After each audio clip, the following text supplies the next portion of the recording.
Okay, well, thanks for joining us. This is Adam Davis. I'm in the State 4-H office, and as I said in my email, I was fortunate enough to interview Shelley Lester as part of my graduate work here at Cornell, and I was impressed by the programming that they're doing in Tompkins County. They're really reaching out to serve an underserved audience. They're leveraging volunteers very well, perfect campus county connection. So I asked Shelley if she could come present on this program today, and she said yes, as long as Nikki Neese could come along. So she's joining us as well, and she's also part of the excellent work they're doing in Tompkins County. So I'll turn it over to Shelley and Nikki. Thank you all so much for joining us here today. My name is Nikki Neese, and I'm the manager of the Dryden Hours and Cornell Yours program. And today you'll gain an understanding, sort of a brief overview of the history of how the program got started. And though we reach out to our community and have year-round programming, we're really going to focus on what happens during the semesters of the academic year and our partnership with Cornell Yours. You'll learn what the acronyms mean, and there will be a quiz at the end. Go ahead, Shelley. Hello, everybody. I'm Shelley Lester, and I'm very happy to be here today with you. Nikki Neese is with us, as you have just heard, and she is going to highlight for us one of our many programs through the Rural Youth Services program, and I will tell you a little bit more about that as we progress through the program.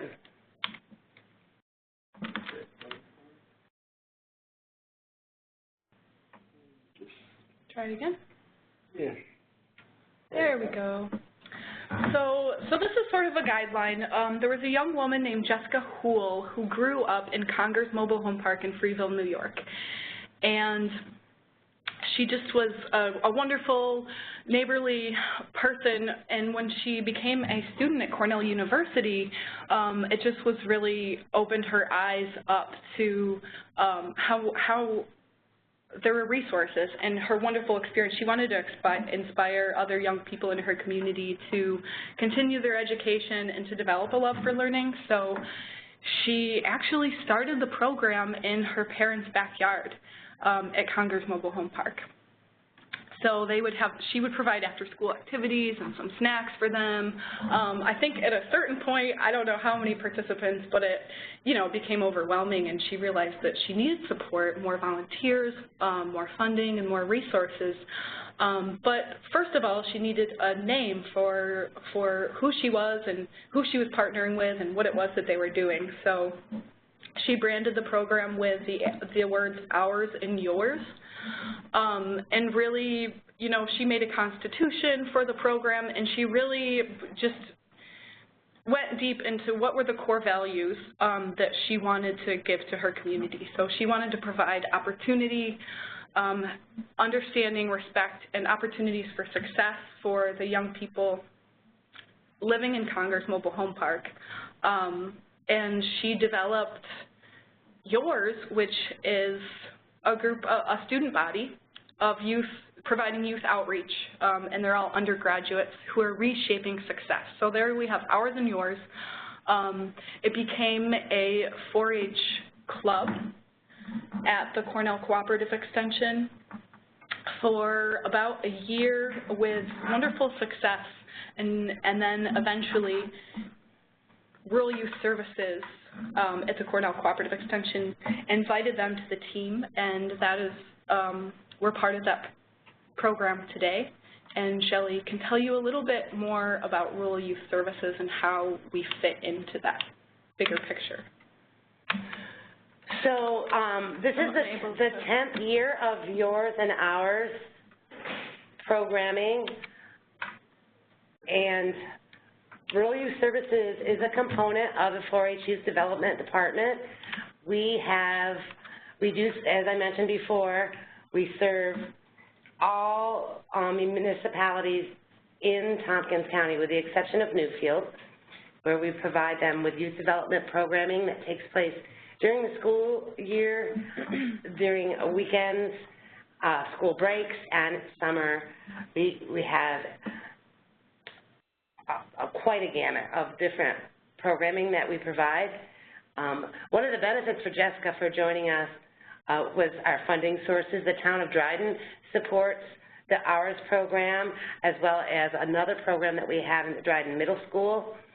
The 4-H department helps with training and colleagues that Nikki has many colleagues that she can collaborate with on programs, and they do, and is also training, staff development, and grant opportunities.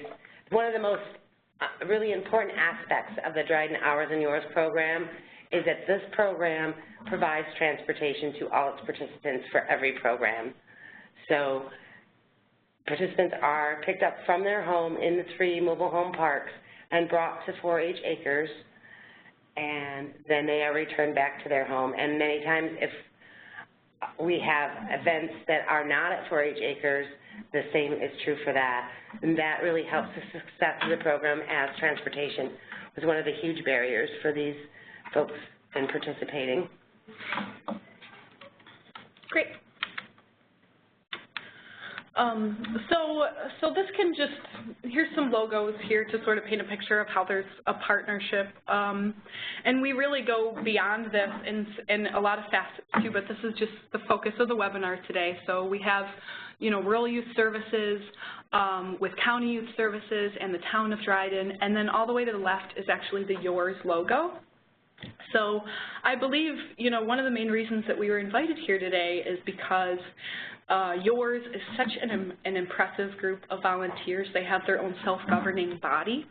I mentioned a little bit before that Jessica Houle created a constitution, so though program progresses in so many ways, we really stick to her core values and this basic structure of an executive board of volunteers. We meet every week of the semester, and we have a president, vice president, 10 program coordinators. Program coordinators are people who, in most circumstances, have volunteered as mentors for 1 to 2 years, and then they're voted into these leadership positions where they actually, in many ways, lead the program days. We have a secretary, a treasurer, a fundraising chairperson, and a volunteer coordinator. So to explain a little bit about what people do, the fundraising chair actually leads a meeting every other week, and we have a fundraising committee. So we write grants together, apply for grants, we plan fundraising events, we ensure best practices for current grants and update budget pieces, and the volunteer coordinator strongly supports the recruitment of new volunteers each semester and communicates important information that's necessary for all of our mentors to hear.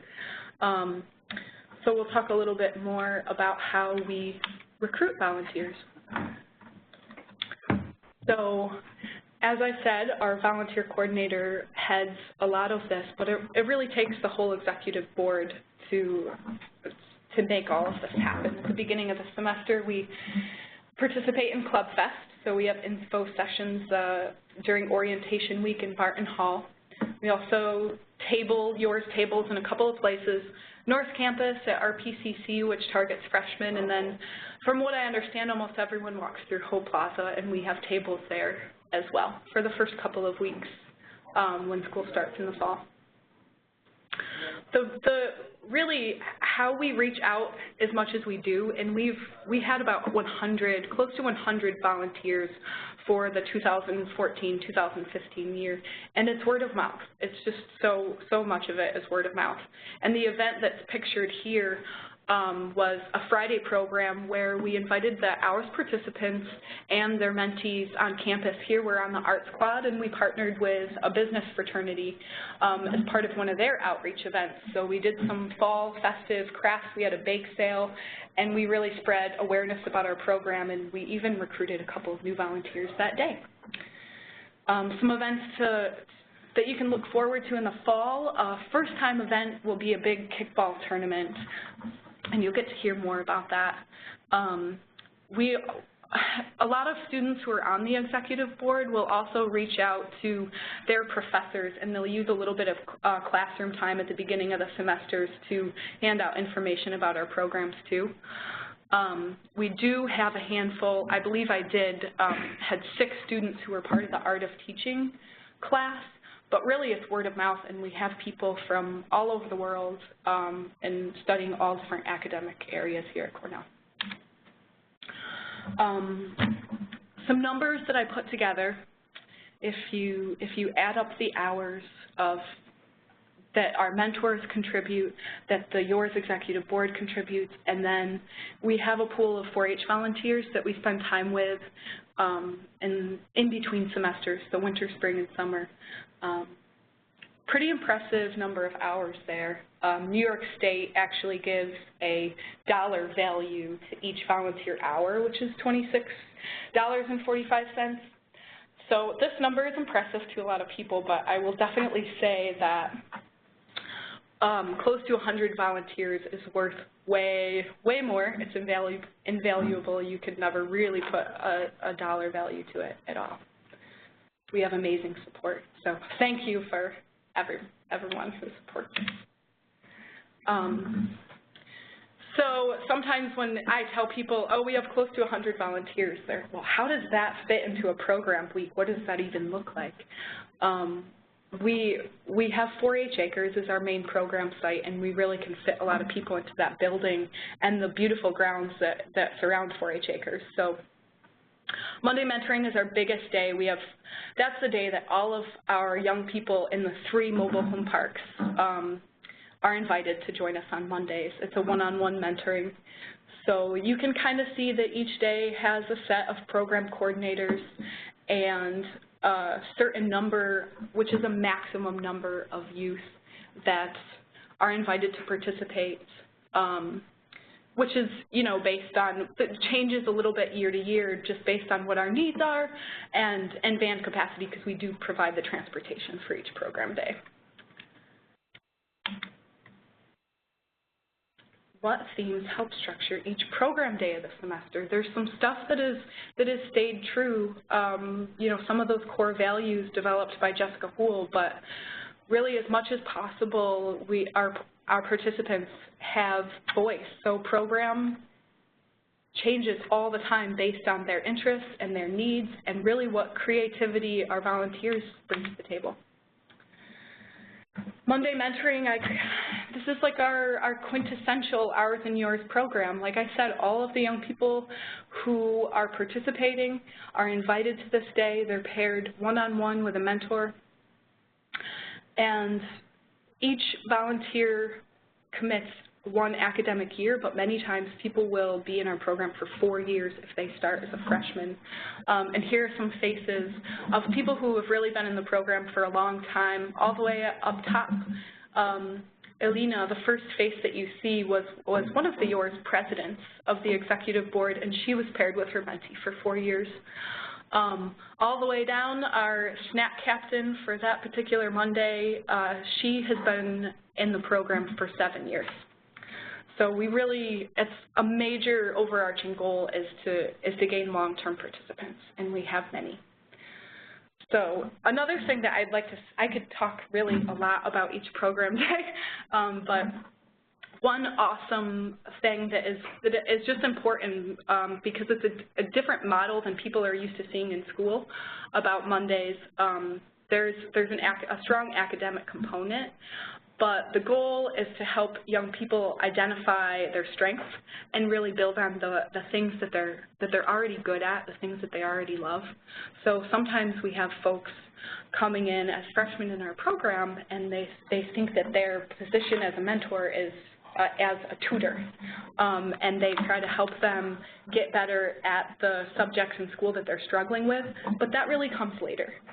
It's important to develop the bonds, develop a relationship with their young person and gain trust, and then start to work on some of those more challenging pieces, but really to celebrate their relationship with each other. The Tuesday Leadership Council is for the people aged 12 and up. Each semester is really different than the last, but it's an age-based program. We so much have focused on retaining our teenagers. One of the first challenges that I identified with this program is how to keep them when they get older. They started aging out and, you know, even sometimes getting bored, so we really have to keep it fresh, especially for our teenagers. And this is a program just for them. This semester was awesome. We took turns with our mentors giving PowerPoint and Prezi presentations, and we just got to know each other on a much more formal and positive level and gained some confidence with public speaking. The Cornell Partnership Board funded a trip to New York City. So that's another key component of the mentor and training, you know, leadership opportunities for our teens, and just having a lot of incentive for them. We try to take a trip every year, and we went to New York. It was beautiful, and we also attended the graduation commencement this weekend. So the same group of young people that you see here.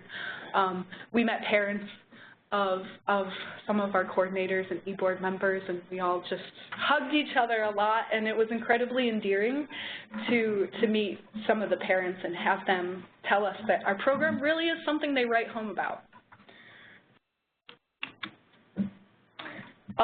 Thursday, this is our newest program.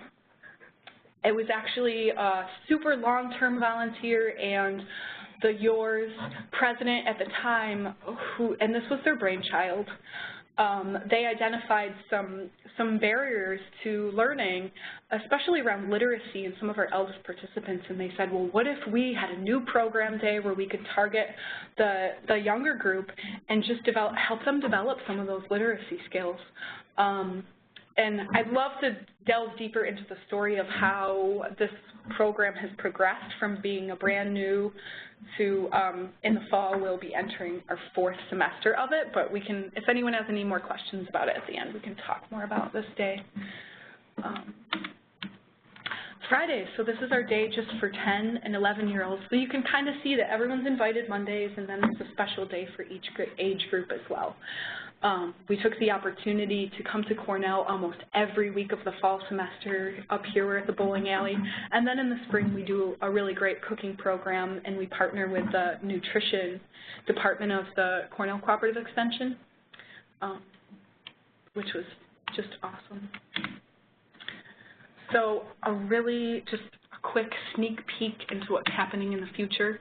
We're doing a lot, but these are a couple of new things that I wanted to share. iGEM stands for International Genetically Engineered Machines, and there's a team of Cornell undergrads, they're synthetic biologists, who have invited us to join them for 8 sessions at Cornell. We'll spend some time at their lab. We'll also visit the hatchery, where they are able to do a lot of their research for a real project around the bacterial cold water disease that affects fishing communities worldwide. And along the same idea with STEM, we were granted the Robinson Appellate Humanitarian Award this year, and we actually had 3 people come up with a project for that. Our YOR's presidents and another long-term YOR's volunteer to really delve into STEM fields and host a science fair, a culminating event at the end of the spring semester. And I believe it is time for your questions or comments or inquiries, and please feel free to contact myself or Shelley anytime to learn more about our program. And we'd love to help you in any way that we can. All right, so you'll see you have your chat window. We have a small group today, so if you have any questions, you can just unmute yourself and ask on the phone.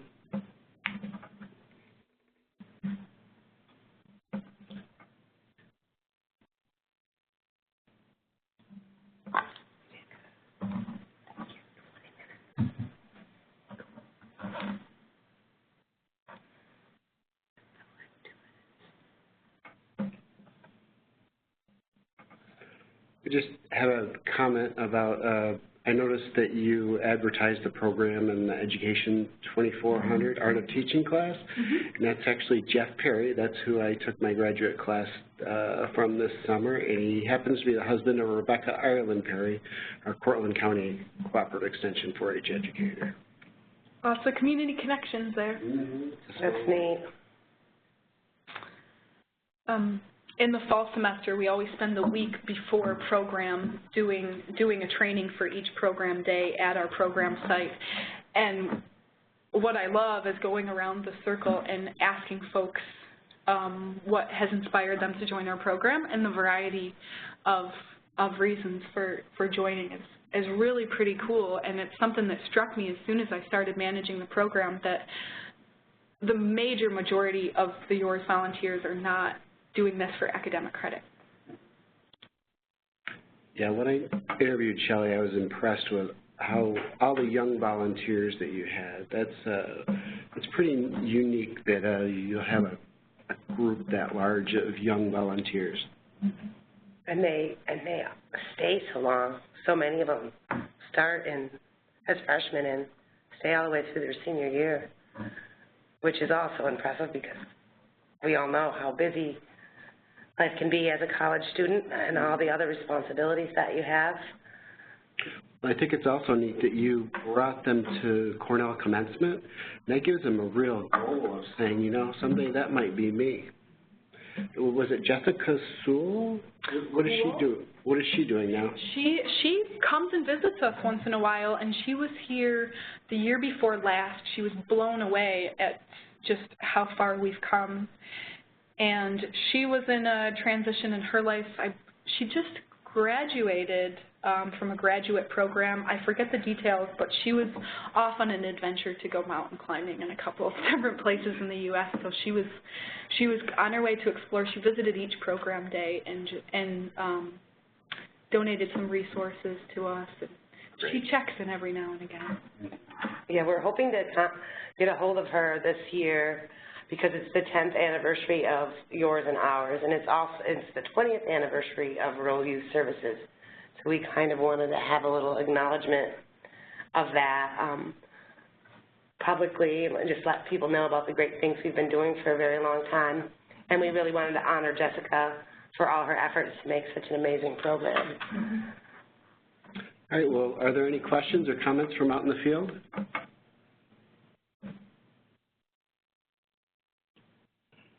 All right, well, thank you for joining us this morning. I know it wasn't the best day to host a webinar, but if you'll keep putting these on your calendar, it's the fourth Tuesday of each month. Next month, we'll be joined by New York City doing some work with a mentoring partnership, and that'll be a dynamic webinar as well. Hopefully it doesn't follow right after a holiday weekend. But thanks again for joining us, everyone. Thank you. Thank you.